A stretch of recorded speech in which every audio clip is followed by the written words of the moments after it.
সবাইকে স্বাগত Bengali life time blogs চ্যানেলে। আজকে আমরা কি করতে চলেছি আমাদের বিদ্যুৎ ভাই বলবে। বিদ্যুৎ ভাই কি করবো? আজকে আমরা চিকেন স্টিক করতে চলেছি। সব কাটা হয়ে গেল, চিকেনটা কেটে নাও। এরকম পাতলা পাতলা করে আমরা সব মাংসগুলো কেটে নেবো, এটা ভালো হবে। এর মধ্যে দিয়ে দিচ্ছি হলুদ, লবণ দিয়ে দিলাম, আদা রসুন বাটা দিয়ে দিচ্ছি।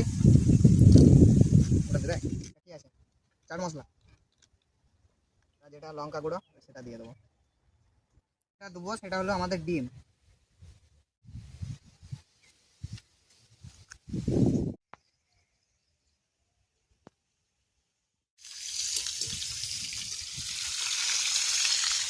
বন্ধুরা আমাদের চিকেন স্টিক তো কমপ্লিট হয়ে গেছে, দেখতে পাচ্ছেন। খুবই ভালো, অসাধারণ। অসাধারণ। আজকের জন্য এতটাই রইলো, বাই বাই। সবাইকে স্বাগত বেঙ্গলি লাইফ টাইম ব্লগস।